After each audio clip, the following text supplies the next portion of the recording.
The pen felt heavy and Black Corin Patterson's hand far heavier than any simple instrument of ink and brass should.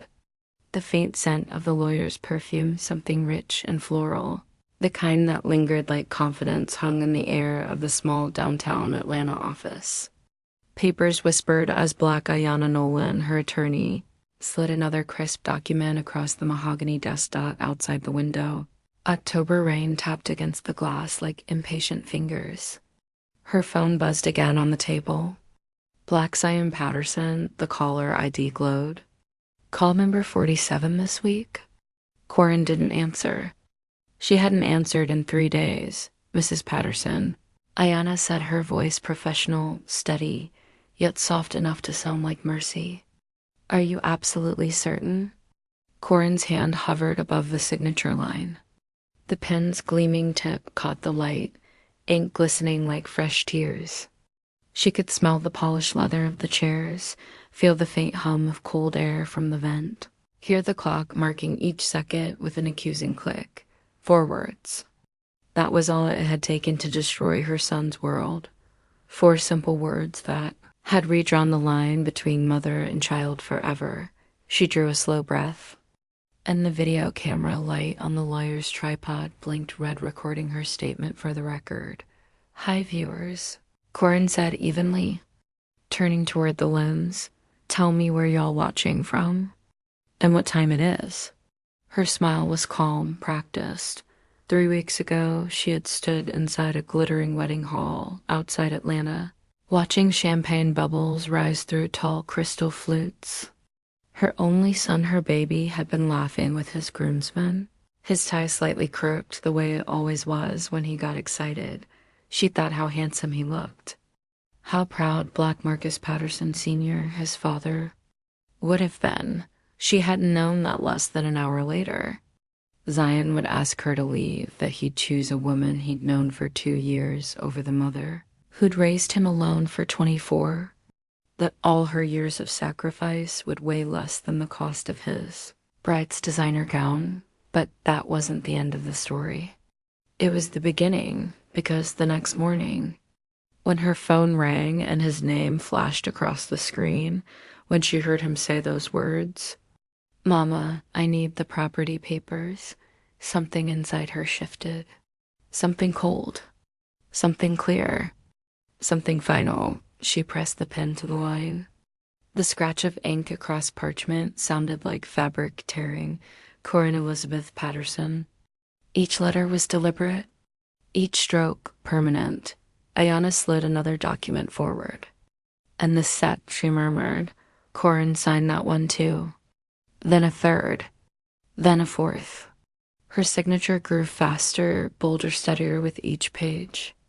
The lawyer's pen moved beside hers, witnessing every mark with practiced precision. The phone buzzed again. Zion Patterson, call 48.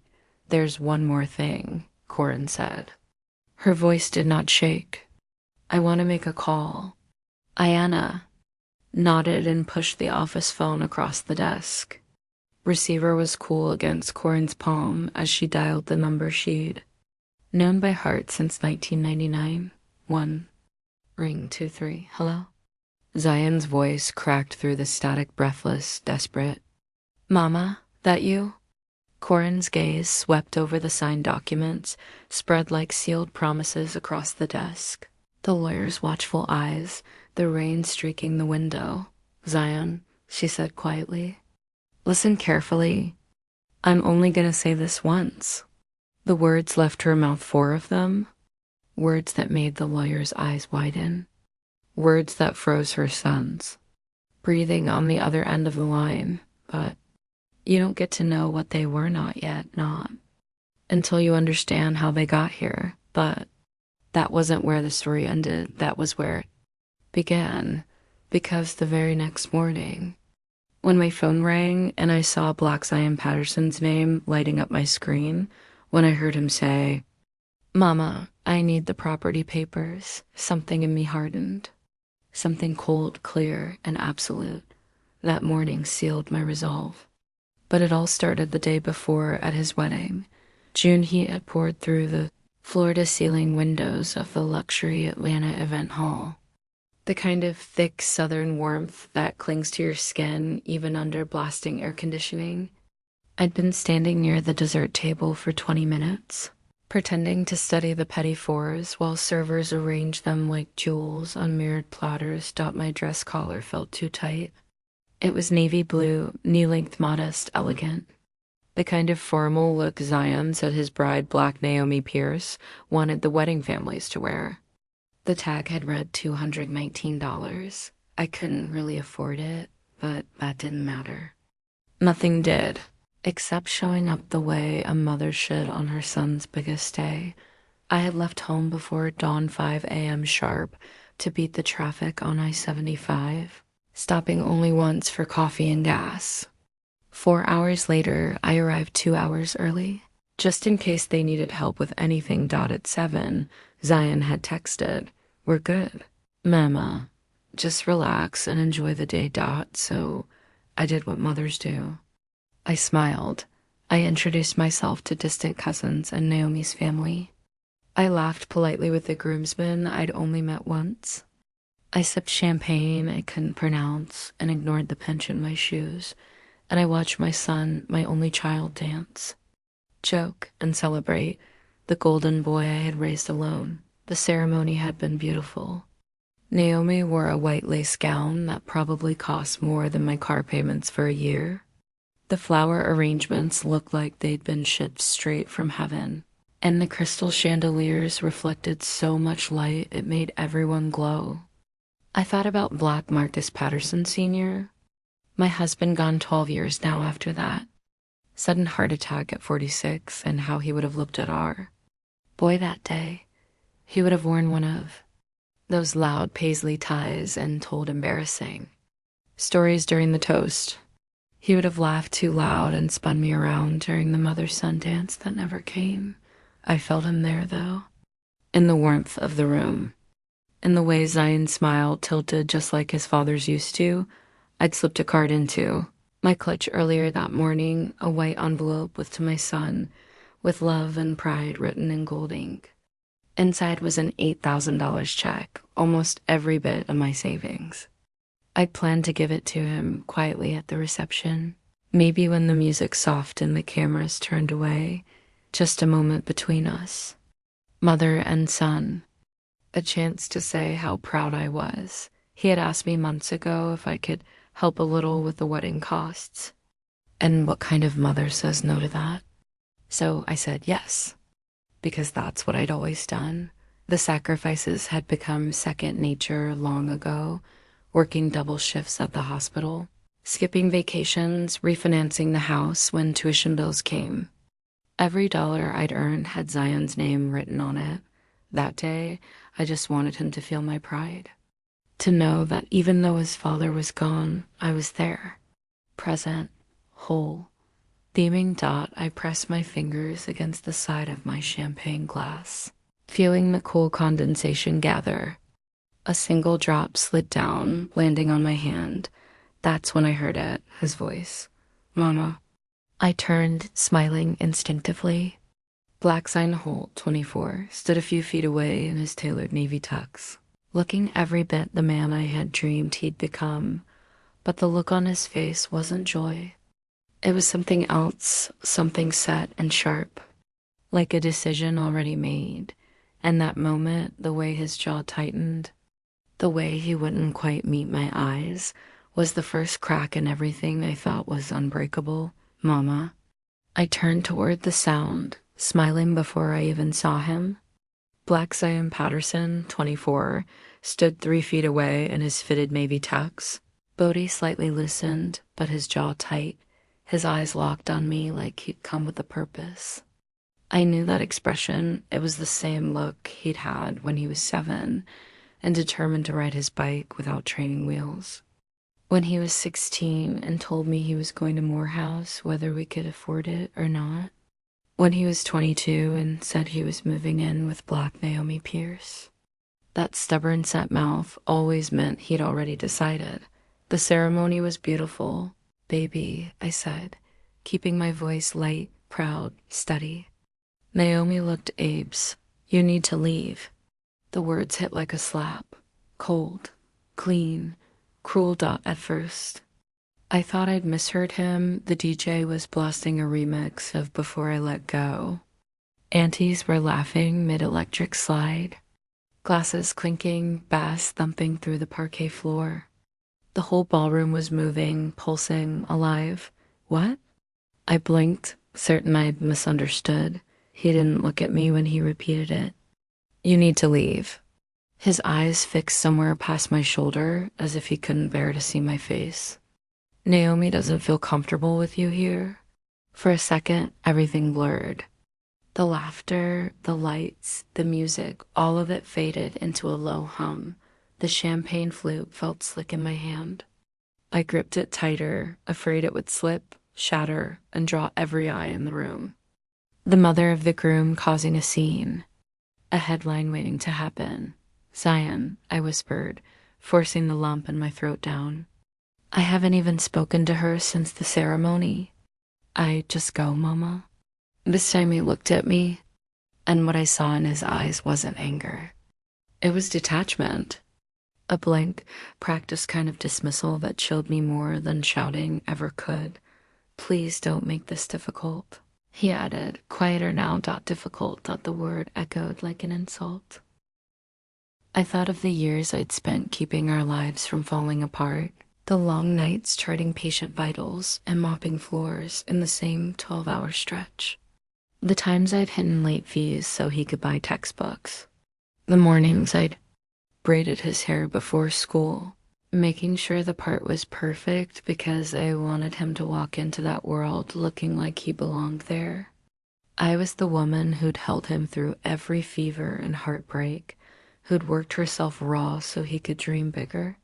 And now, in front of strangers and flashing cameras, I was difficult. My throat tightened. The room tilted slightly.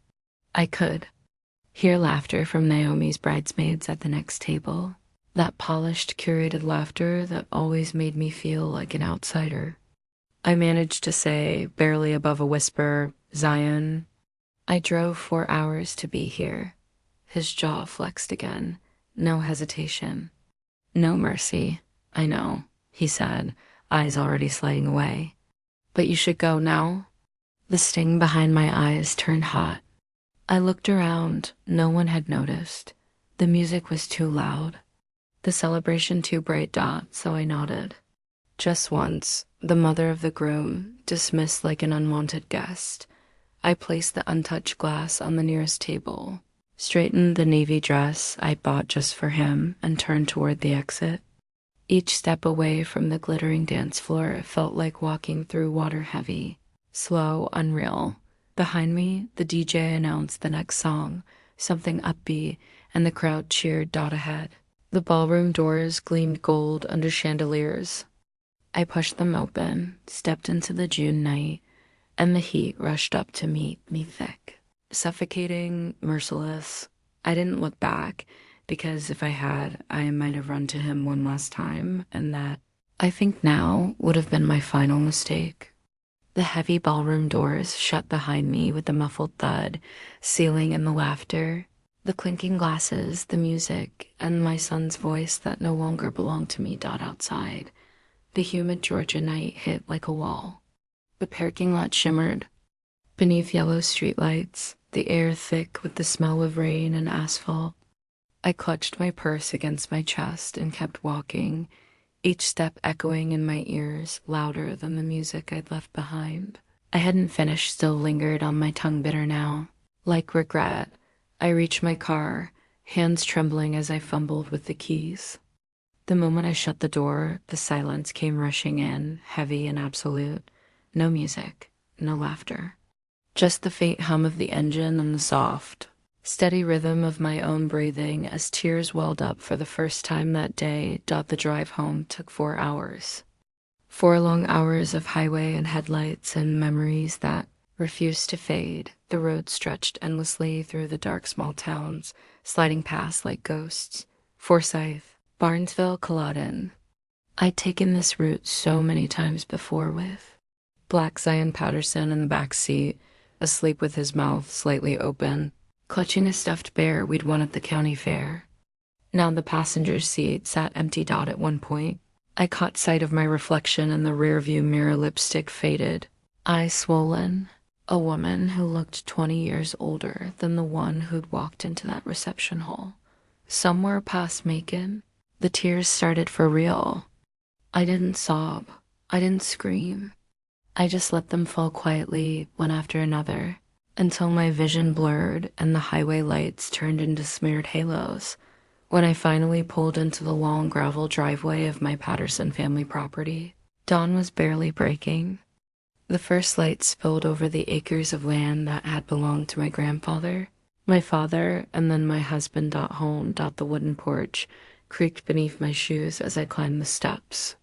The house smelled faintly of cedar and the lavender oil I always used on the floors. Still, it felt emptier than it ever had before. I slipped off my shoes at the door, setting them neatly beside Marcus's old work boots that still sat by the wall, a pair I hadn't moved in 12 years. "Hey, baby," I whispered, looking toward the living room where his photo rested on the mantel. You would have known what to say to him. The words caught in my throat. I walked to the kitchen, poured a glass of water, but my hand was shaking so badly I had to set it down. I pressed my palms against the counter and let out a slow, broken breath. The clock on the wall ticked toward 6. Morning birds were beginning to sing outside. I thought about how Zion's wedding would still be going at this hour after parties, photos, laughter. The life he chose over me. Upstairs, the old wooden floor creaked as I moved to my bedroom. I sat on the edge of the bed and looked out through the window at the wide stretch of pasture that rolled all the way to the tree line. The same land my father had plowed by hand, the same soil Marcus had promised we'd protect for our children. I'd given up everything to keep this place standing. Now, even the one person I'd protected it for wanted me gone. Sometime after sunrise, exhaustion pulled me under. When I woke, the house was flooded with gold light. Dust motes drifted through the air, soft and slow. The bed beside me was still empty, the indentation where Marcus used to sleep long gone. I got dressed, pulled my hair back, and walked out onto the porch. The air smelled of pine and earth. I could hear the low hum of cicadas, the rustle of the oak trees in the breeze. I sat down on the old swing Marcus built, the one that creaked but never broke, and let it sway gently under my weight. For the first time in 24 hours, I let the silence stay. No phone. No messages. No voices. Just me, my land, and the hollow space where my son's love used to be. And I told myself, quietly but firmly, you will not beg to be loved by your own child. The next morning began like any other sunlight sliding through the lace curtains, cicadas already buzzing in the trees, the smell of damp Georgia earth rising from last night's rain. I tied my scarf, stepped outside barefoot, and started tending to my vegetable garden. The soil was cool and soft between my fingers. I was kneeling beside the tomato plants when the phone rang on the porch railing. The ringtone sliced through the quiet air like a blade. Black Zion Patterson. I froze. For a full 3 seconds, I just stared at the screen, watching his name pulse across the glass. The son who told me to leave his wedding less than 24 hours ago was now calling at 8:30 a.m. on a Sunday. I almost didn't answer, but instinct is a powerful thing. So I wiped my hands on my jeans and picked up. "Hey, Mama," he said, his tone strained but trying for casual. "You busy?" My heart kicked once, then steadied. "Just in the garden." "You okay?" There was a pause, a long one, filled with static and something unspoken. Then, yeah, I'm good. Listen, I was wondering if you could send me the property papers. I blinked. "What papers?" "You know, the land in Baldwin County. The Patterson acreage." He said it like he was ordering takeout. "What do you need those for, Zion?" He exhaled sharply, like the question annoyed him. "It's nothing serious, Mama. Naomi's uncle, he's got this connection. A development firm. They're scouting land for a new community golf course, lakefront homes, real upscale. He said our property could be worth millions if we sold it now. I stopped breathing. Sell it? I repeated, my voice low. You mean the land your great-granddaddy built with his own hands? The land your father promised me we'd never let go? He sighed again, longer this time. I knew you'd take it like this. Mama, come on, it's just land. You always said you wanted me to have a better life, right? This is that chance. I could invest, start something of my own. You wouldn't have to worry about money again. Just land. The phrase hit harder than you need to leave. I looked out over the acres stretching behind my house, the barn Marcus built, the oak tree where we carved our initials, the meadow that turned purple every spring. Generations of sweat and struggle packed into every inch of that red dirt. Zion, I said quietly, do you remember the summer after your daddy died? When the bank tried to take this place and I worked every shift they offered just to keep it? Mama, I buried my husband on this land. I raised you on it. I planted trees that will outlive both of us. Silence crackled between us, then his voice hardened, polite, slipping into impatient. I'm not saying sell it right this second. I just need the paperwork to show Naomi's uncle so he can run numbers. It's smart business, Mama. You always said Daddy wanted me to be smart with money. No, I said, plain and calm. Your daddy wanted you to have integrity, not greed. He huffed a humorless laugh. Why you gotta make everything so dramatic? Because it's our legacy, I whispered. Not a listing on Zillow. There was a pause. I could hear Naomi's voice faintly in the background light, coaxing like she was feeding him lines. He came back on. His tone clipped. I just need the files, okay? You can email them or whatever. I'll handle it from there. I stared at the garden, the tomato vines twisting upward, reaching for sunlight, refusing to break. I'll call you back, I said, and hung up before he could speak again. The phone vibrated once more immediately. I turned it face down on the porch railing. It kept buzzing, then stopped, then started again. Each call felt like another crack forming deep inside my chest. By noon, there were 11 missed calls and 3 voicemails waiting, but I didn't listen. Not yet. I just sat there on the porch swing, staring at the horizon, feeling the air grow thick with heat and truth. Something had changed forever, and though I couldn't quite name it yet, I knew this much. My son was no longer calling as family. He was calling as someone who wanted what I had built and was willing to take it. I'll call you back, I'd said, but I didn't.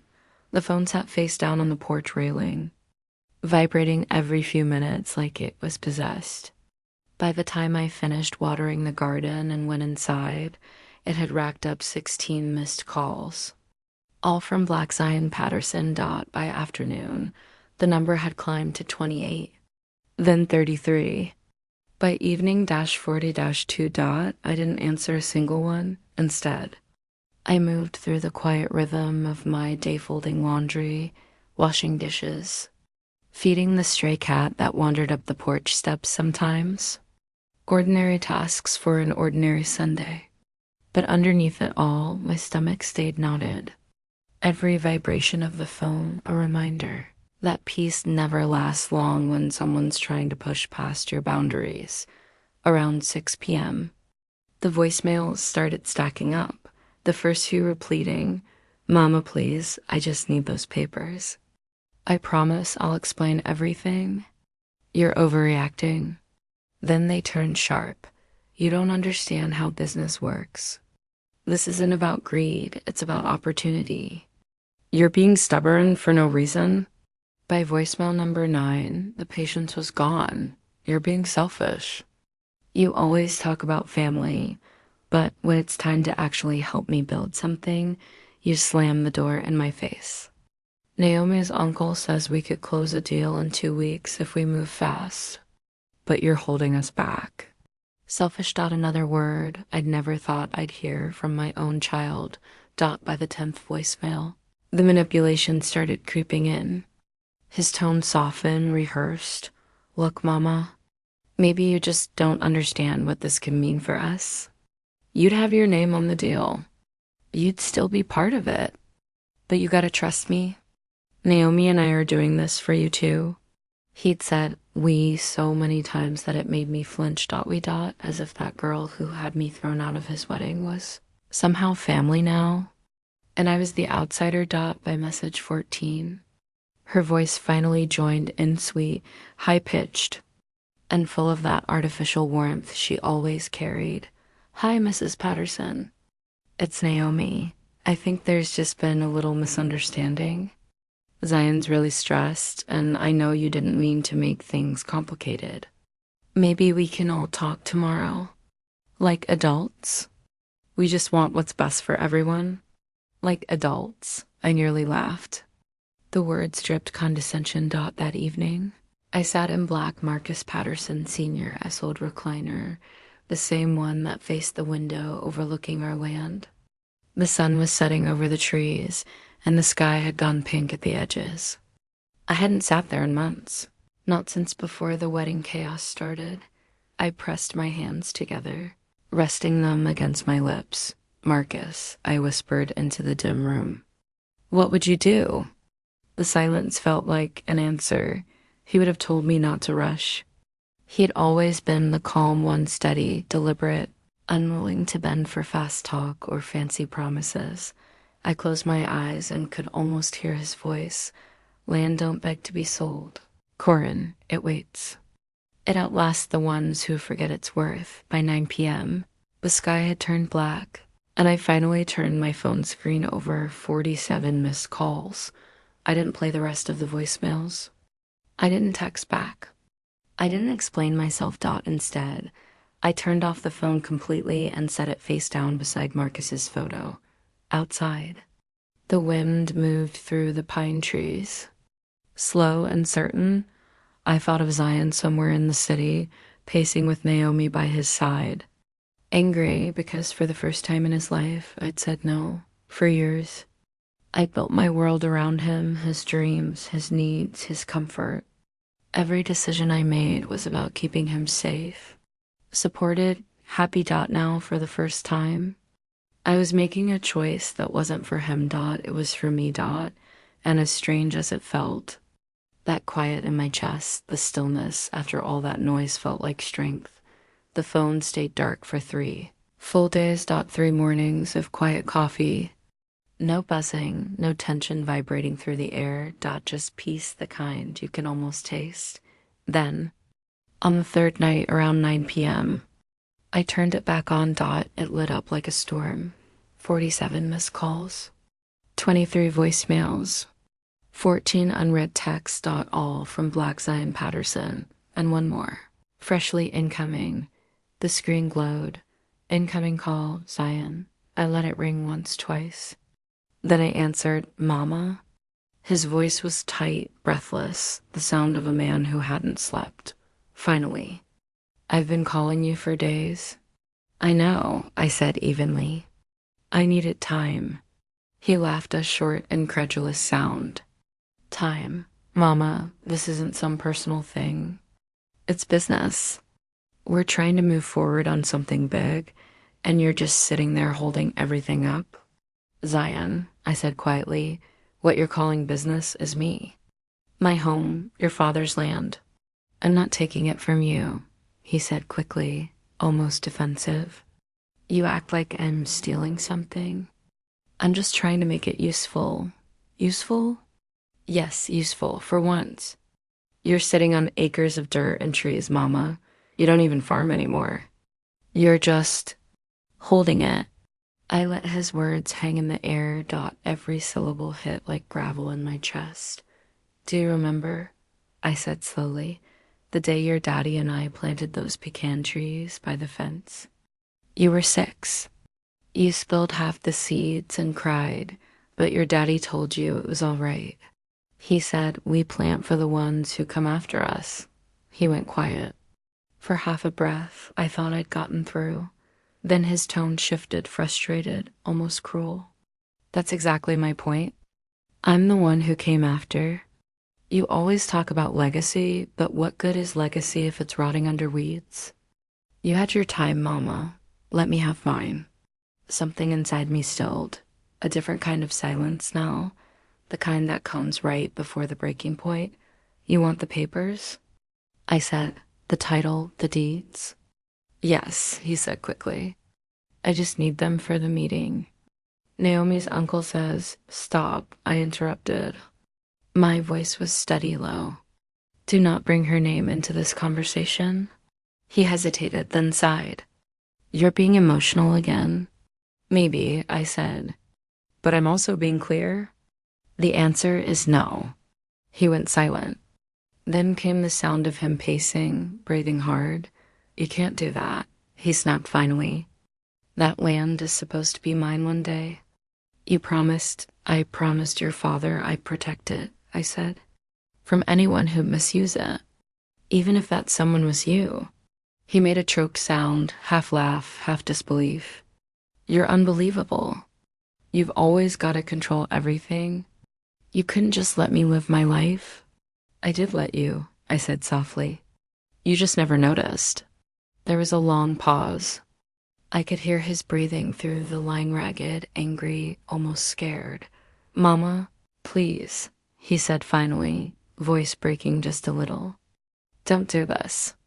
You're making a mistake. No, baby, I whispered. I'm fixing one. Then I ended the call. Afterward, the silence inside the house was total dot outside.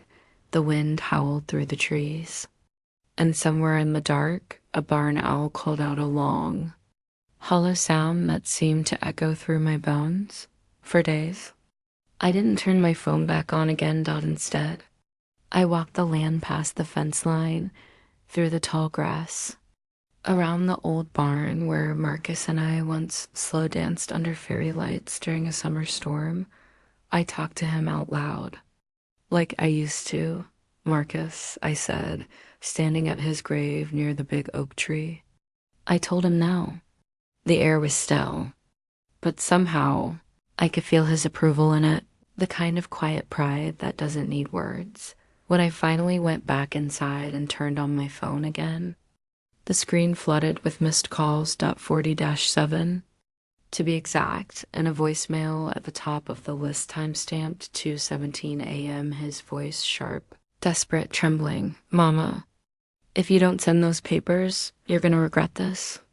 I swear you are. I played it twice, then deleted it. Some threats don't deserve to live where peace is growing. The next morning, I woke up with a decision already formed in my mind. This wasn't about just saying no anymore, Dot. It was about making sure no would stay no. No matter who tried to rewrite it, the decision came to me quietly. The way clarity often does, no thunder, no tears. Just a steady knowing that settled deep in my bones. By sunrise, I was dressed, coffee in hand, car keys ready.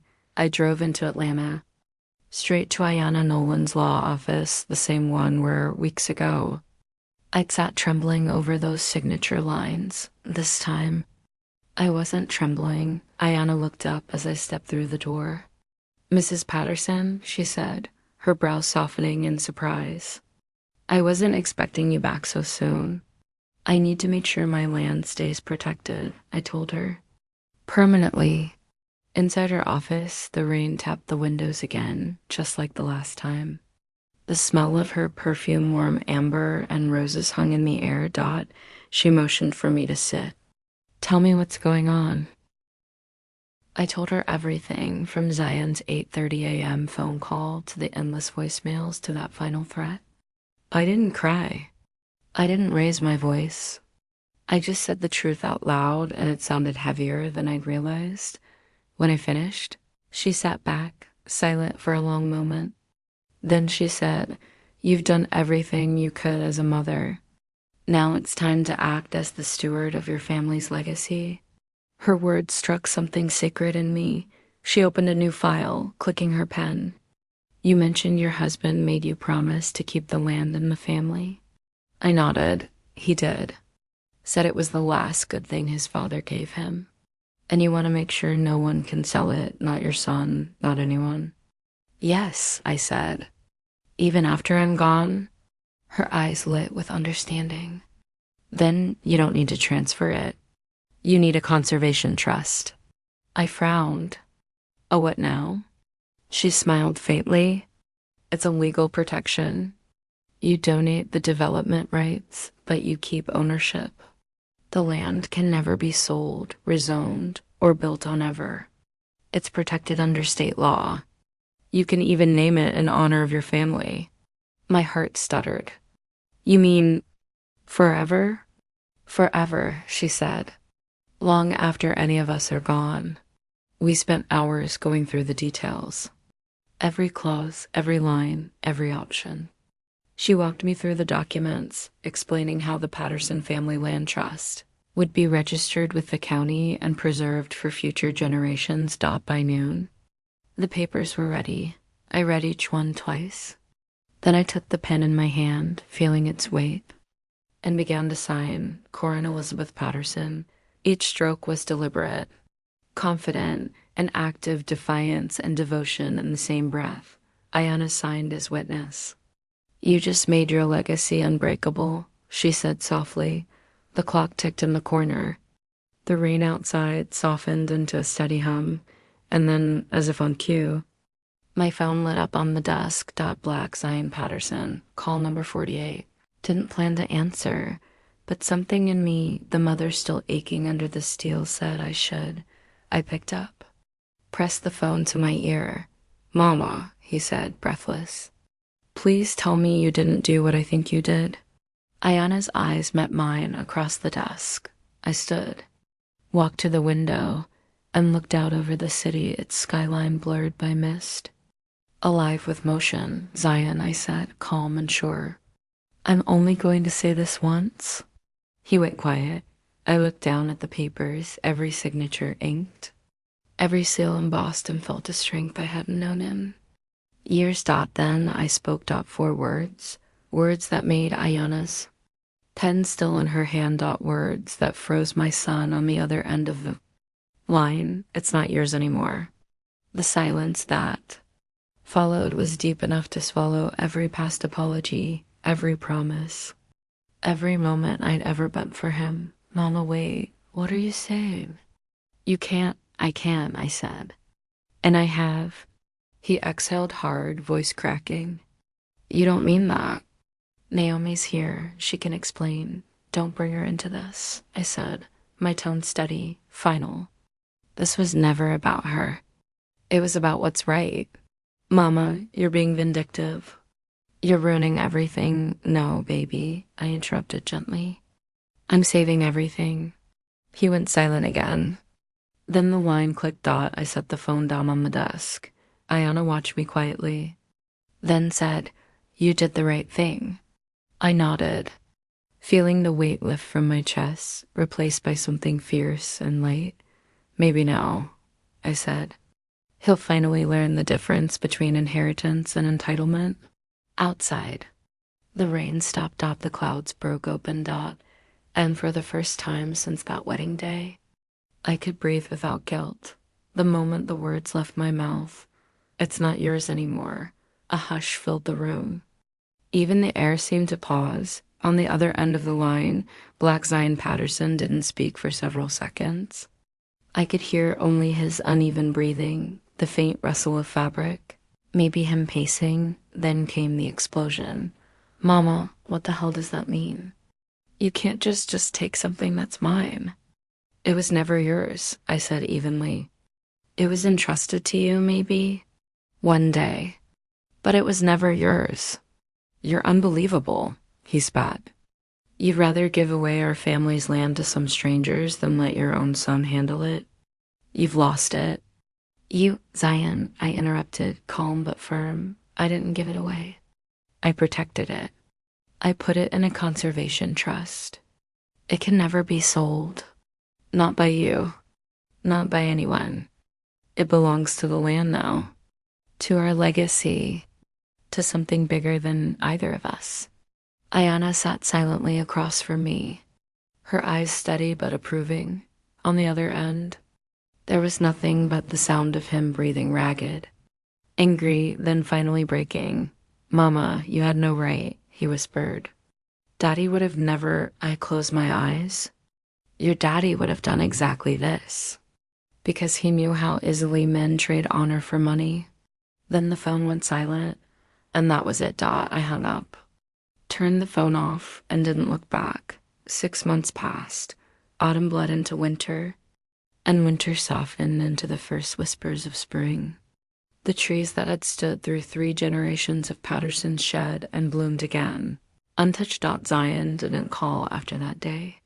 Not once, but Naomi Pierce did. Or rather, she tried. Her messages came first angry, then pleading, then finally legal talk of reversing documentation, appealing the trust, and restoring inheritance. Rights. Ayanna handled them all. Calmly, precisely. Each attempt died quietly against the wall of law. I'd built around my land. Then, 2 months later, I heard Naomi had packed her things and left him. Moved back to her aunt's place in Tennessee. Differences in goals. Someone said, I didn't ask for details. I didn't need them. One cold February morning, I sat once again in Ayanna's office, signing the final set of verification papers for the Patterson Family Conservation Trust. As she organized the folders. She hesitated, then said, "There's something you should see." She slid an old document across the desk yellowed paper, my own signature at the bottom. The date, March 2017. My eyes widened. "What's this?" "You set up a preliminary trust years ago," Ayanna explained. "Right after Marcus passed. It was never activated. Consider it a safeguard your husband's attorney recommended. Just in case." I stared at the ink, faded but firm. I'd signed it without even remembering. "I don't recall doing this," I murmured. "You were grieving," she said gently. Marcus's lawyer filed it quietly as a protection. "It means part of you already knew this day would come, that the land needed to be guarded. You just hadn't realized how soon." I leaned back, staring out the window at the gray Atlanta sky. Snow flurries danced in the distance. Maybe she was right. Maybe some part of me had always known that love can blind even the purest hearts, and that sometimes the people we raise are the ones we must protect our legacy from. That night, I went home, poured a glass of sweet tea, and sat on the porch swing overlooking the pasture. The stars were coming out, bright and fierce. The air smelled of wet soil and pine. I felt Marcus with me, then his quiet strength, his patience, his pride. "Baby," I whispered to the night, "we did it. We kept the promise." I closed my eyes and breathed in the cool air, realizing that peace doesn't always come wrapped in reconciliation.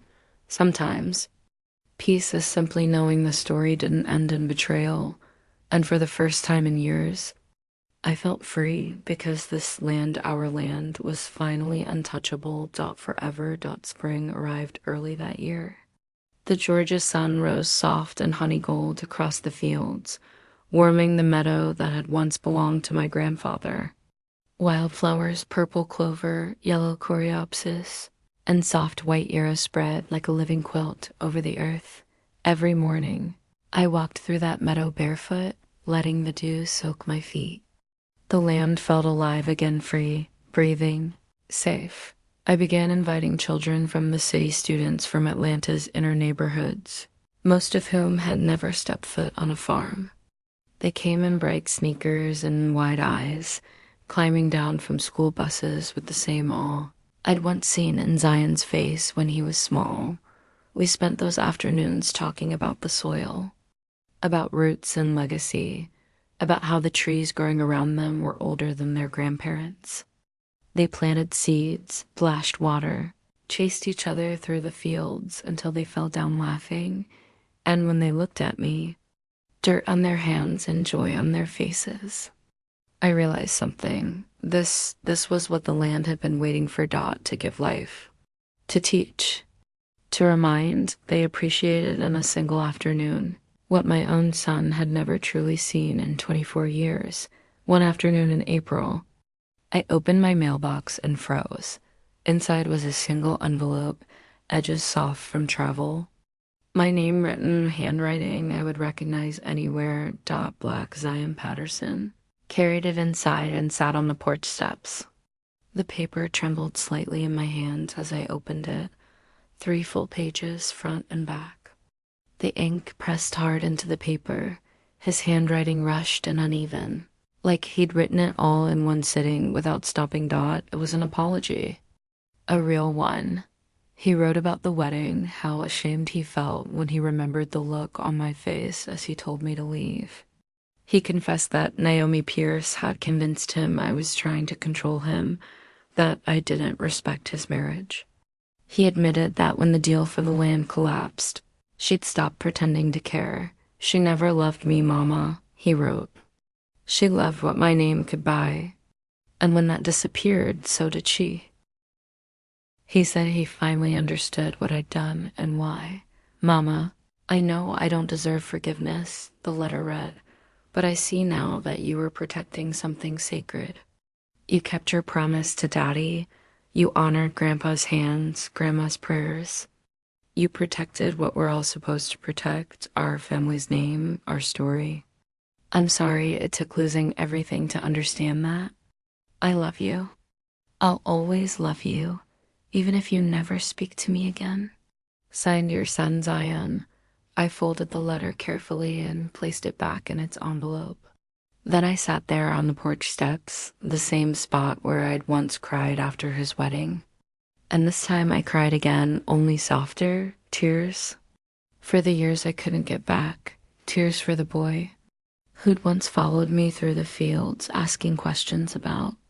Clouds, not tears, for the man who'd finally learned what love meant when it asked for nothing in return, but I didn't call. Him, not yet. Maybe someday when time had done its healing work, when we could talk without the ghosts of anger between us. Maybe someday, for now. The silence between us wasn't punishment, it was peace. The land was blooming again. The oak trees Black Elijah Patterson had planted 80 years ago stretched higher than ever.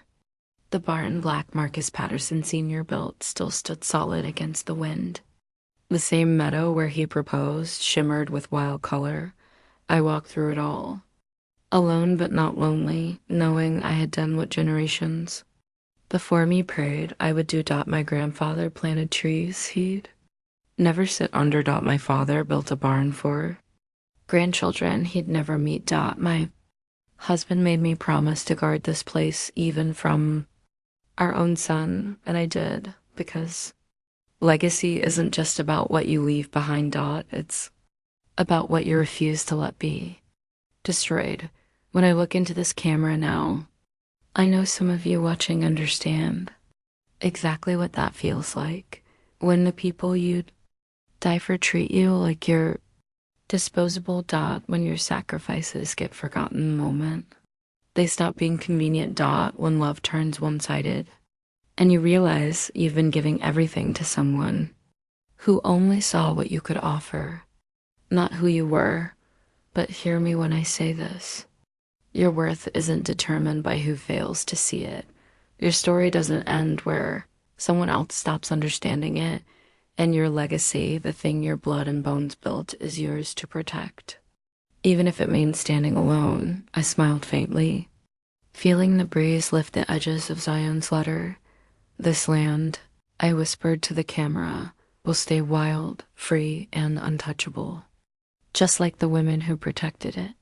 I looked into the lens, steady and proud. To everyone watching, tell me in the comments what lesson hit you hardest from this story. Don't forget to like, share, and subscribe. And remember, some things are worth keeping, even when it costs you everything. The screen faded to black as the sound of the meadow carried on wind in the grass, birds in the trees. The eternal heartbeat of land that would never be sold, because the Patterson family legacy would outlive every storm. And so would I.